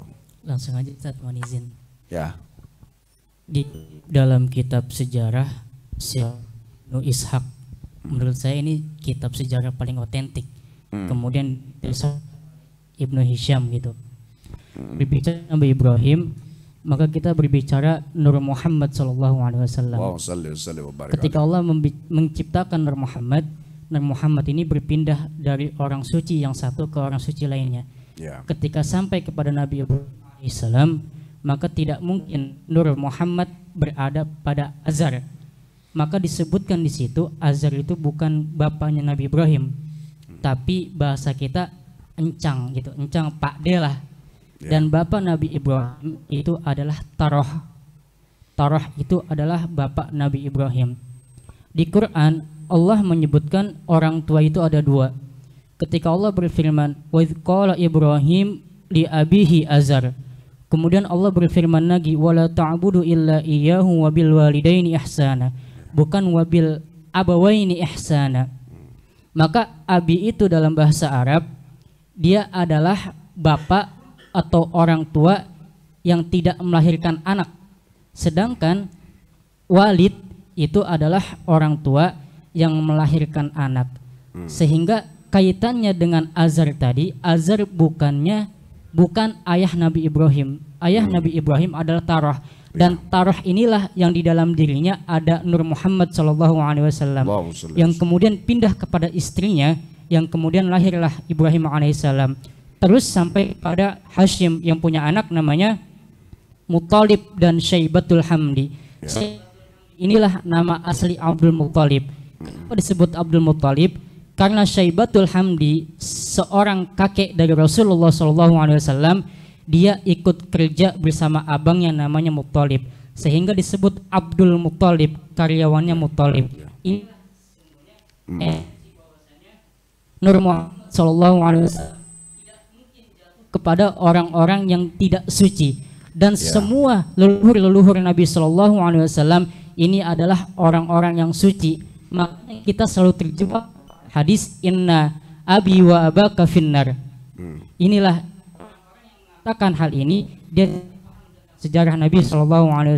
Maka kembali kepada peristiwa Ibrahim alaihissalam, ketika Nabi Ibrahim alaihissalam diperintahkan oleh Allah untuk menyembelih Ismail, di situ ada bahwasannya nyawa seorang manusia sangat berharga di hadapan Allah Subhanahu wa taala, sehingga ada hukum di situ. Bagi orang yang membunuh orang lain ada diat yang harus dibayar. Disitulah sesungguhnya konsep hak asasi manusia. Mungkin kurang lebih seperti itu. Terkait tadi jantan atau betina, di dalam kitab Riyadhul Badiah, kitab fikih, itu tidak apa-apa betina, tapi yang paling afdal adalah yang jantan. Gitu. Terima kasih Ustaz. Adanya ternyata banyaknya perempuan, karena sekali lahir banyak perempuan, ya sudah.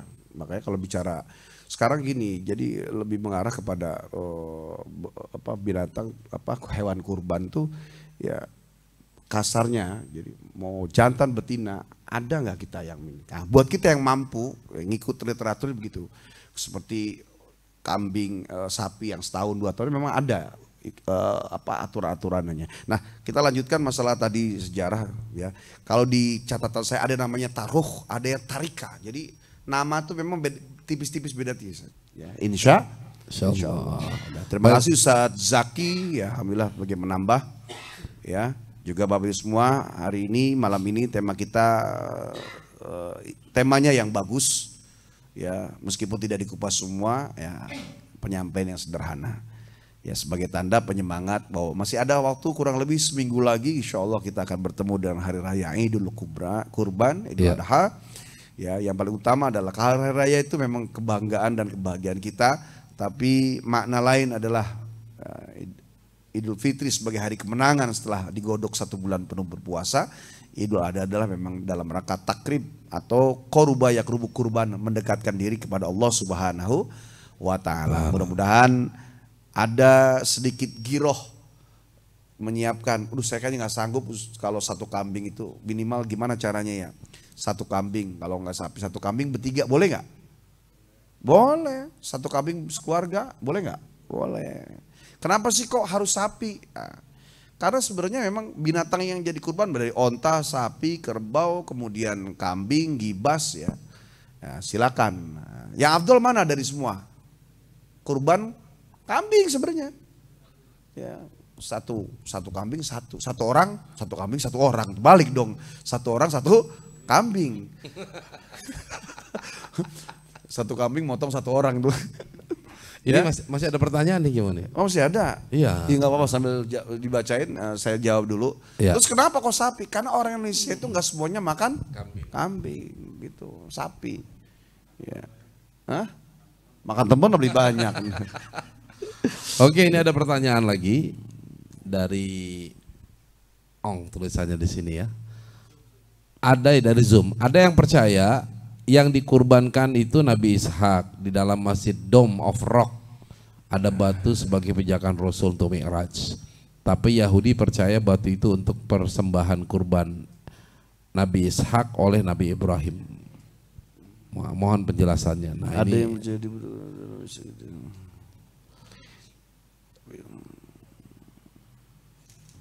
ini mungkin versinya tidak hanya versi dari yang kita dapat selama ini, bahkan mungkin dari versi yang alasan ya, karena yang memang Nabi Syuaib itu punya anak, Nabi Yakub punya anak beberapa, diantaranya adalah Yahuda. Yahuda itu di cikal bakal Yahudi tadi.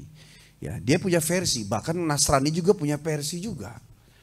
Ya, versinya berbeda-beda Pak. Ya, kalau orang bilang mirip-mirip, mungkin ada sedikit ada perjalanan, tapi ujungnya selalu beda gitu loh. Ya. Cuma Quran yang memang tidak pernah luput dan luntur dengan kisah dari mulai tafsir-tafsirnya dengan hadis pengiringnya ya. Jadi kalau udah kok habis internetnya mati ya. iya. Ya, sebentar hilang nih gambarnya tadi. Oke, Nah, balik ini keluar lagi. Mohon maaf ya. Kalau saya melihat tadi pertanyaan ini sebenarnya lebih mengarah kepada versi daripada versi luar ya, bukan versi ini. Kok hilang chatnya ya? Hilang. Pokoknya The Dome of Rock. Iya, ya versinya itu. Orang Nasrani keyakinannya dengan Vatikan, orang Islam dengan Ka'bah al-Musyarrafah ya, di Makkah Mukarramah. Sementara kalau sudah bicara tentang Baitul Maqdis, ya ini adalah tempat bersemayam dan bentengnya orang-orang Yahudi. Bahkan orang Yahudi itu percaya sekali bahwa Mesaya atau Mesia itu akan keluar nanti di hari kiamat, di ujung kehidupan tuh keluar pas di bawah ya kubahnya Masjidil Aqsa yang berwarna kuning itu.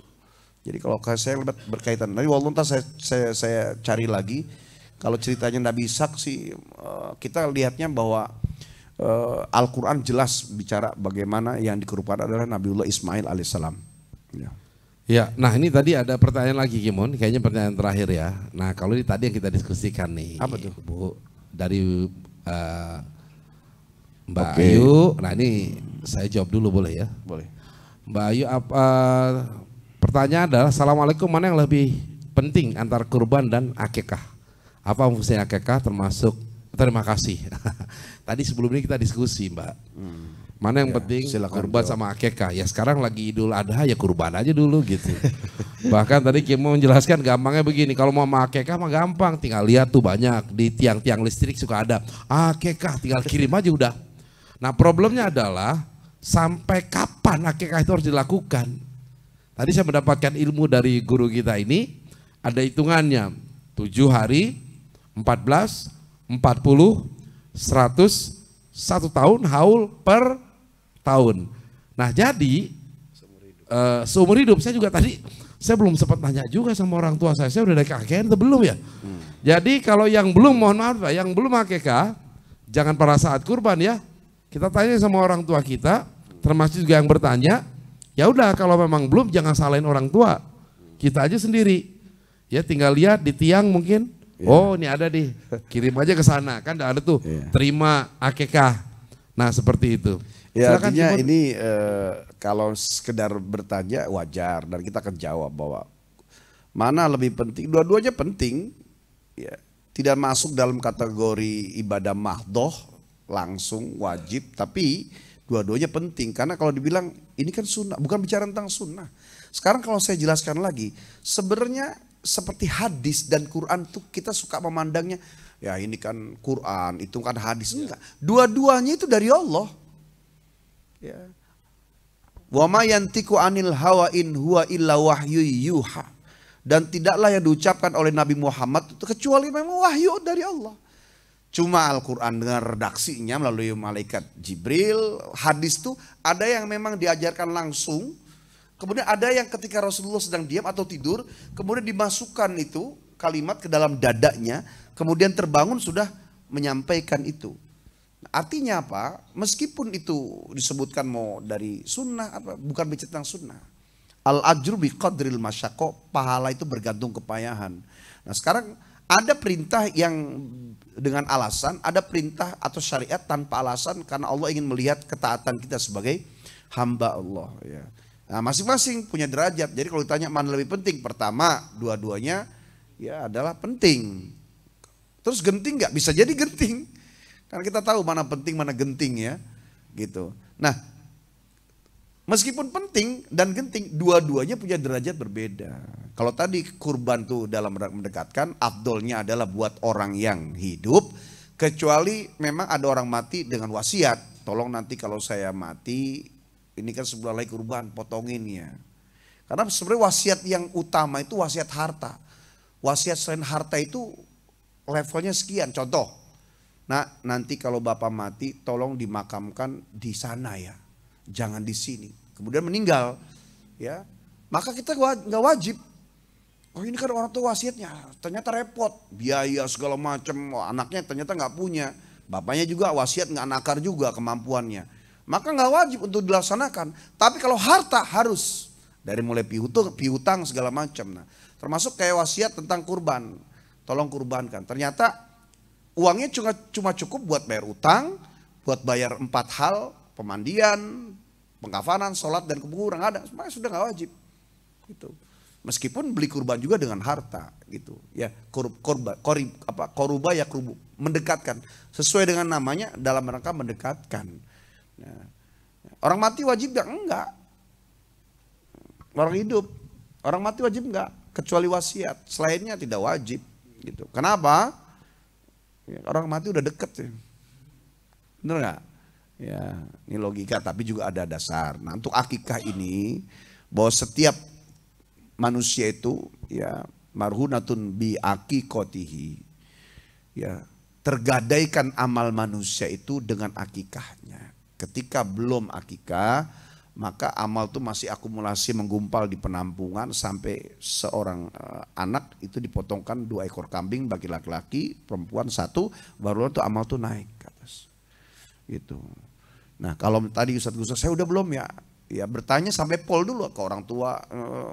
Lupa, kalau orang tua nggak ada tanya mak, uaknya, kakek, ternyata nggak ada. Kemudian ragu, apa susahnya kalau double? Beli kambing 2, potong selesai. Gitu. Jadi dua-duanya penting. Nah kalaupun nanyanya ternyata sekarang, Ustadz ini saya ada uang nih, kira-kira kurban apa akikah? Soalnya saya belum akikah. Pertanyaan ini persis seperti ada orang 2 hari lagi mau puasa Ramadan, dia nanya, Ustadz aku belum gantiin puasa yang tahun kemarin, gimana ya? 2 hari lagi mau puasa, nanya bagaimana gantiin puasa itu.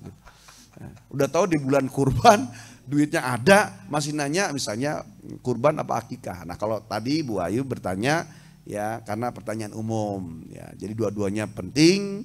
Bahkan kalau kita belum pernah berkurban menjadi genting.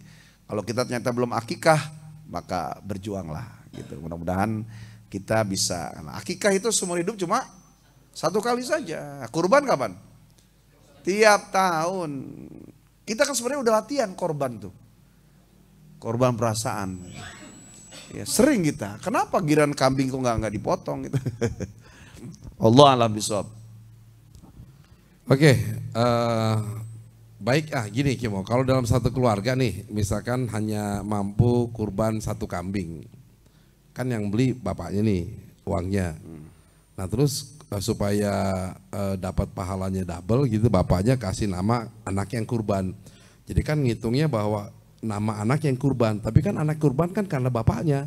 Nah, berarti kan pahala juga bapaknya dapat juga gitu. Boleh nggak kayak gitu? Iya, jadi an-niyatu hiya qasdu syai' muqtarunan bi fi'lihi wa mahal wal qalbu.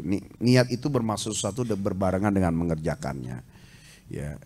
Innamal a'malu walikulli imri'in ma nawa. Sesungguhnya amal bergantung niat dan setiap orang bergantung niatnya. Ada porsi. Contoh, Ustadz Guswar ngebeliin seseorang ya hewan kurban. Beliau udah beli kurban, kemudian juga ngasih uangnya. Ya, bukan ngasih hewannya.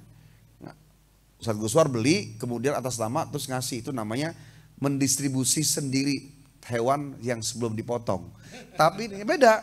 Ya, ternyata nih saya sedekah buat kamu, kamu terus belikan kurbannya. Maka pahala Ustadz Guswar itu pahala sedekah. Kemudian orang yang diberi itu dia berkurban karena sudah menjadi miliknya.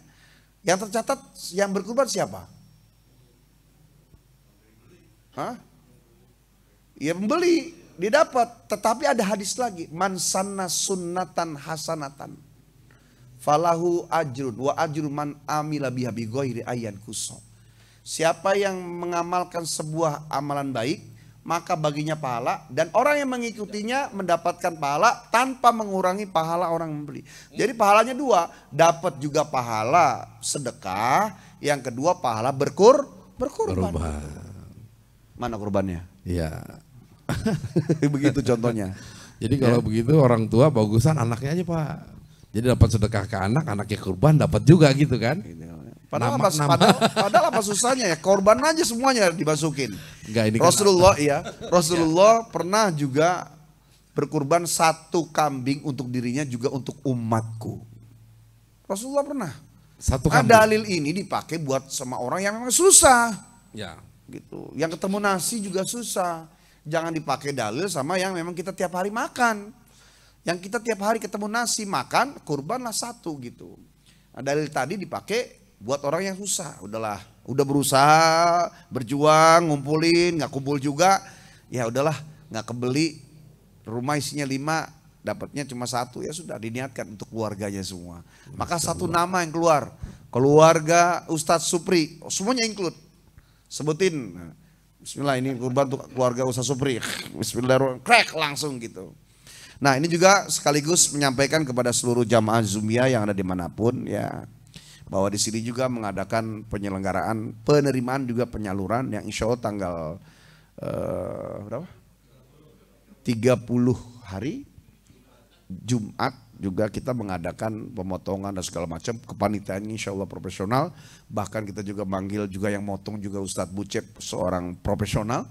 Kemudian juga kita buat skema segala macam dan semuanya rapi. Juga ada media yang nanti akan datang untuk meliput di acara eksklusif insya Allah. Ya bisa disaksikan buat kita semua ya yang mau berkurban di sini ya, nanti bisa hadir datang di sini.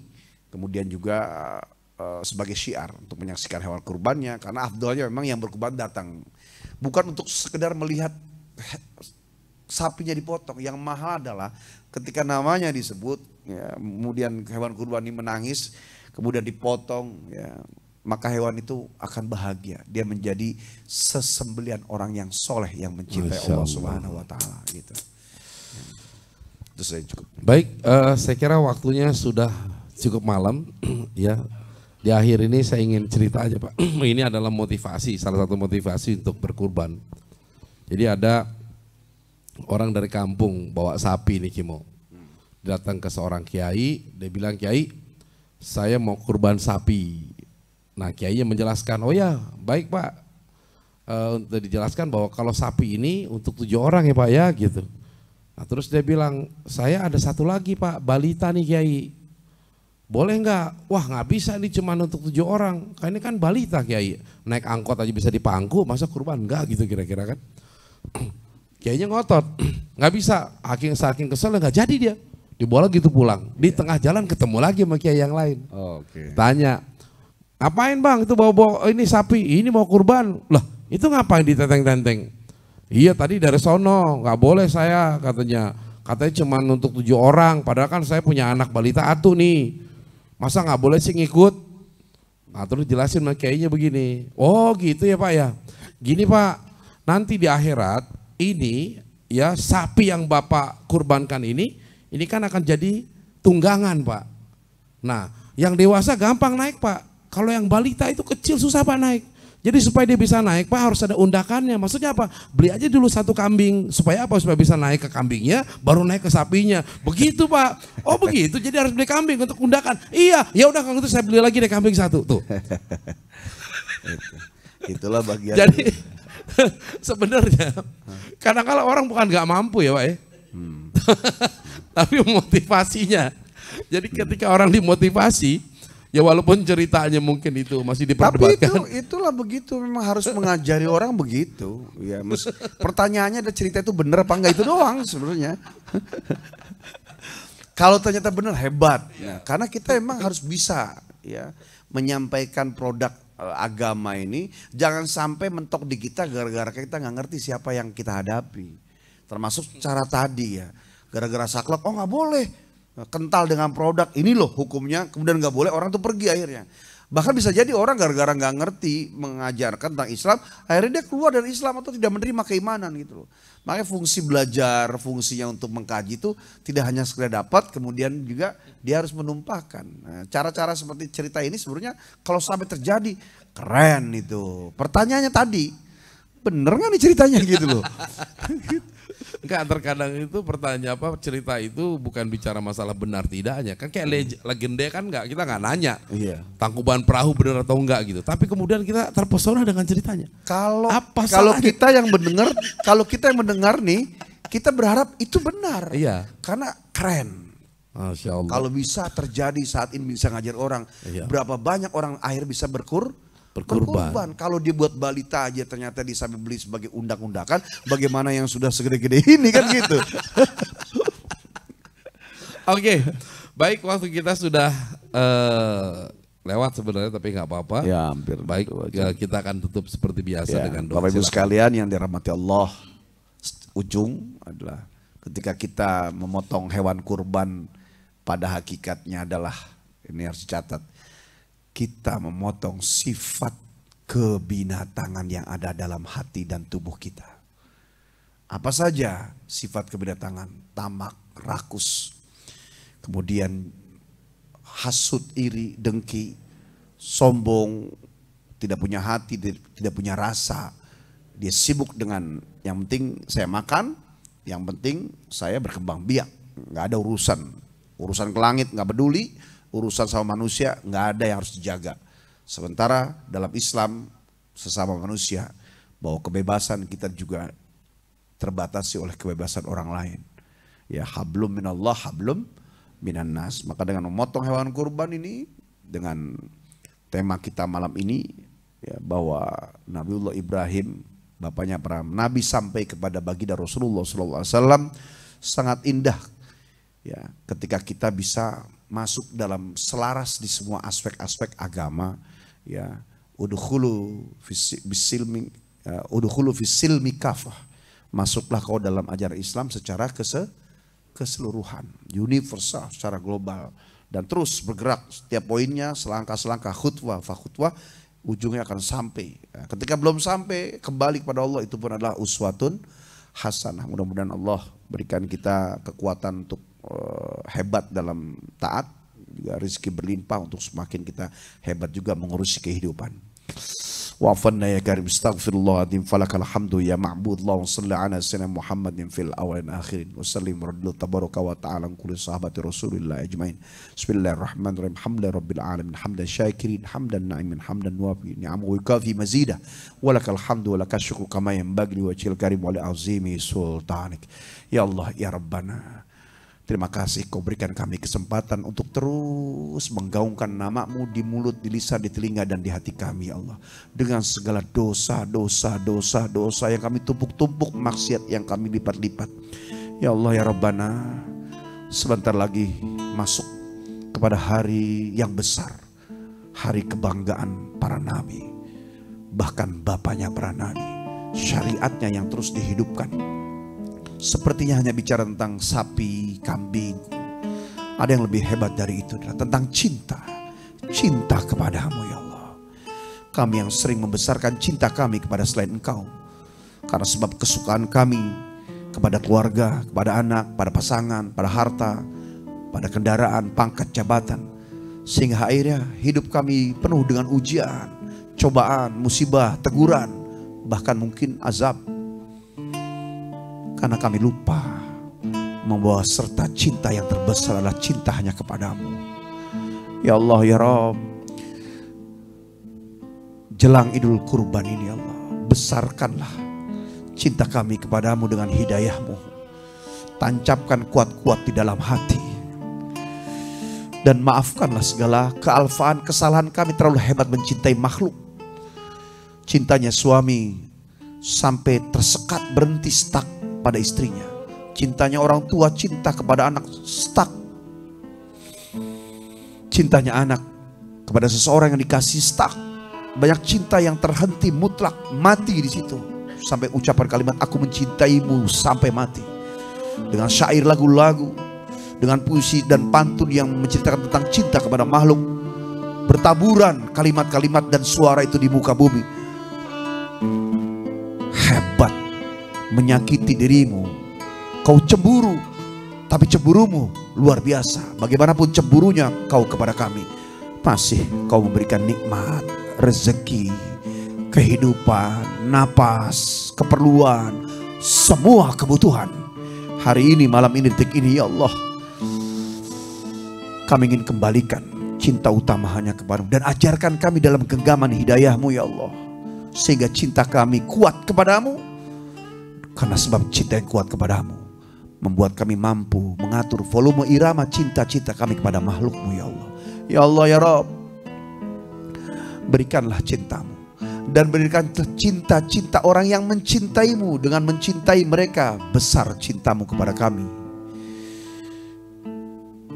Ya Allah, berikan kemampuan sebagai tanda cinta-Mu lebih besar. Cinta kami kepadamu lebih besar. 1 minggu lagi, setiap kami mengumpulkan lembaran-lembaran uang kecil untuk bisa meramaikan syiar secara agama, juga menampakkan keimanan, iman yang mutlak kepadamu. Dengan semua yang hadir saat ini mampu berkurban esok hari di hari Idul Kurban, ya Allah. Rabbana atina fid dunya hasanah wa fil akhirati hasanah wa qina adzabannar. Walhamdulillahi rabbil alamin. Baik, alhamdulillah. Semoga apa yang disampaikan, yang kita dapatkan pada malam hari ini jadi ilmu yang bermanfaat buat kita semua dan bisa kita terapkan dalam kehidupan kita. Ya. Dan kita pun akan membacakan surat Al-Fatihah. Pak Andri di rumah sakit. Untuk Pak Andri yang sekarang hari ini sedang terbaring di rumah sakit, ya. Pak Andri, tadi kita sudah dapat pesan dan kita kirimkan surat Al-Fatihah buat beliau. Ala hadina wa likulli lati salah Al-Fatihah.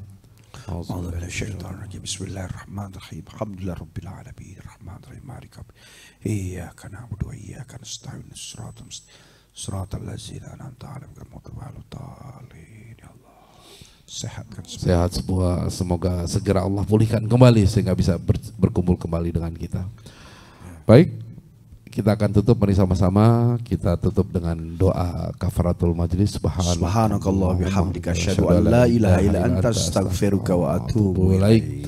Mohon maaf atas segala kekurangan dan insyaallah kita akan dipertemukan kembali Ahad depan pas saat malam sebelum ada nggak? Libur dulu ya. Libur ya? Iya. Iya. 2 minggu lagi ketemu insyaallah. 2 minggu lagi baru kita menjalankan. Baik, terima kasih. Wallahul muwaffiq ila aqwamit thoriq wabillahi taufiq wal hidayah. Assalamualaikum warahmatullahi wabarakatuh. Assalamualaikum warahmatullahi wabarakatuh.